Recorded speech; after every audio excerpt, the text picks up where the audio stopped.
هاي يا جماعة، عمركم سألتوا نفسكم ليه دايما بنسمع عن الحمل المتسلطة؟ ليه في ستات كتير بعد الجواز بيتحولوا لحموات بيعذبوا مرات ابنهم رغم ان هما زمان كانوا بيتعذبوا بالظبط؟ ماشي. يعني تلاقي حما بتشجع ابنها انه يضرب مراته او يتجوز عليها او ياكل حقها او يتكلموا على مراتهم بشكل مش كويس. هل هما فعلا كده ولا تم صنعهم كده او هما نتيجة تربية غلط ونتيجة الثقافة الذكورية؟ في الفيديو ده هتكلم معاكم ان شاء الله عن الموضوع ده. اول حاجه بتساعد فيها التربيه هي التربيه الغلط، هي التربيه على التنافس بدل التعاطف. يعني مثلا ايه، من وهي صغيره بتتربى على انها دايما دايما في منافسه مع حد. شوفي جارتك، شوفي خالتك، شوفي بنت خالتك، شوفي صاحبتك.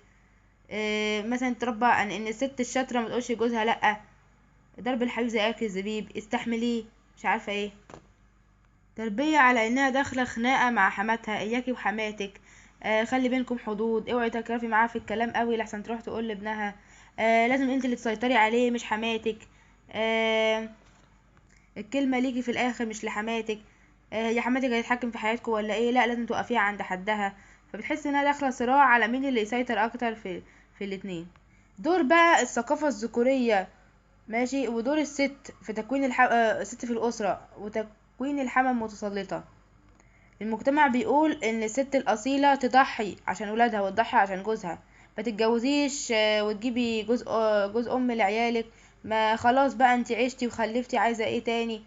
علشان تبقي ام عظيمه لازم تضحي بجزء من حياتك. وده بيخليها تحس ان ابنها ده بتاعها لوحدها، وانها صاحبه الفضل عليه، وانها سابت حياتها وما اتجوزتش وقعدت عشان تربيه، او اشتغلت عشان تربيه، او سابت شغلها عشان خاطر تربيه، ايا كان. وانه مديون ليها للابد، وانه لما اتجوز واحده تانية خانها، والتانية دي جايه تخطف ابنها منها، ويتقال بقى كلام زي انتي خدتي ابني مني، هي هتمشيك ولا ايه؟ هي خليك ماشي وراها، شوف هتوديك لحد فين. وهي لما بتشوف كده بقى، وهي حاطه في دماغها كده، ده بيؤدي انها يتحكم في ابنها، تخلي ابنها ما يسمع كلامها، تقومه على مراته، ما يمشيش بخطوه لما يقول لها. وده بيخلق بقى شخصيه ابن امه اللي بنات كتير بتشتكي منها دلوقتي. وده راجع لايه؟ راجع للتربيه الغلط والثقافه الذكوريه. وده بيخلي الزوج يجي على زوجته ويعملها وحش عشان خاطر يرضي امه. تالت حاجة بقى هي اللي انا شفته لازم تشوفيه، او انا تعبت غيري يتعب. الحما دي زمان كانت بتتعامل زي ما هي بتعامل دلوقتي، ماشي. يعني حماتها كانت بتعاملها وحش، الحما دي كان حماتها بتعاملها وحش، اللي هي برضو حماتها بتعاملها وحش. يعني اللي بتخلي بنات ابنها يعاني دلوقتي، هي كانت بتعاني مع حماتها اللي هي كانت بتعاني مع حماتها. فهي سلسلة ودايرة. فبدل ما تغير السلسلة ديت، لا، كملت عليها وقالت الحياة ظلمتني فانا اظلم غيري. تفضل تنكد عليه وتلاقيه خارج يتفسح، تقول له انت هتسيبني تعبانه وتروح تتفسح؟ إيه انت بتجيب لها ما بتجيبليش؟ طبعا ما انا لو كنت طلبت منك كده مش عارفه ايه. ليه بقى تسرع شك في ايه، في بين الزوجين، بالكلام او بالفعل. شوف مراتك بتعمل ايه، هي متحكمه فيك، ما تديهاش مرتبك كله يا واد، مش عارفه ايه. ودايما بتقارن نفسها بيها زمان ومرات ابنها دلوقتي. يعني تقول انا زمان كنت بغسل لحماتي رجلها، انا كنت بعمل لها كذا، انا ما كنتش قادره ازعل لحماتي، انا ما كنتش اقدر اضايقها، ده احنا ما كناش مش عارفه ايه، ده احنا ما كناش مراتات وما كناش مراتات ابن، ده احنا ما كناش نقدر نزعل في حماتنا كده.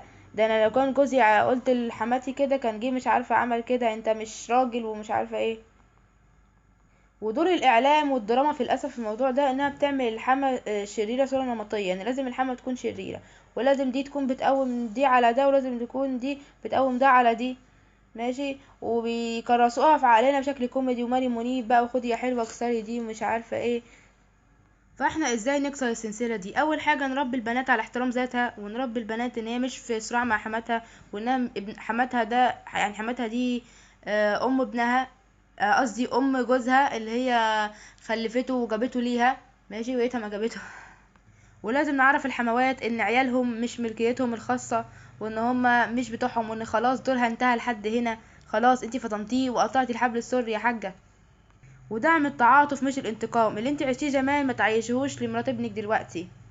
وتغيير صورة الحما في المسلسلات، مش بدل ما يكون الحما الحنينة رزق مش عارفة ايه، هو لسه في حموات كده. لازم نكرس ان في حموات، او لازم نكرس صورة الحما انها كويسة، وانها مش في صراع مع مرات ابنها ولا حاجة، ماشي، وانها ما بتشجعش ابنها ان هو يعمل حاجة وحشة، وانها مش متحكمة في ابنها عشان ما يطلعش شخصية ابن امه. والزوج لازم يكون مستقل ويتعامل مع مشاكل امه لوحدها ومع مشاكل مراته لوحدها، ويعرف ان امه غير مراته، ومش لازم يكرم امه عشان خاطر مراته، ومش لازم يدلع امه علشان خاطر امه ما تزعلش، ومش لازم يخلي مراته هي المسيطرة وبتاع ويطرد امه برا البيت، ولا يروح يشوف لها شقة بعيدة، ولا الكلام دوت. لازم يقدر يحل المشكلة بينهم هما الاتنين، ماشي، من غير ما يخسر اي حد في الاتنين. والزوجة لازم تحاول تتعامل بذكاء، مش فكرة ان هي ايه، لا كرامتي انا ما اعرفش حماتي متقدرش تعمل معايا كده مش عارفة ايه.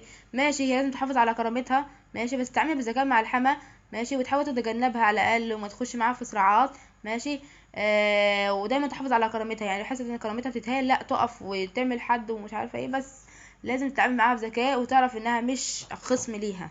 والمجتمع لازم يتغير، وثقافته لازم تتغير، والتربية لازم تتغير، سواء تربية البنات أو تربية الأبناء، ماشي. والست اللي انتقموا منها أو الست اللي عملوها معاملة وحشة لازم تنتقم في ايه، في الجيل اللي جاي. يعني الجيل القديم مش لازم ياخد حقه من الجيل اللي جاي، الجيل القديم ياخد حقه من الجيل القديم. يعني الحما المتسلطة ديت كانت تاخد حقها من حماتها زمان، يعني لو كانت خدت حقها من حماتها زمان عمرها ما كانت تبقى حما متسلطة. ماشي، اول حد هنا يكون خلاص الفيديو، بس تقولي رأيكم. يلا مع السلامة.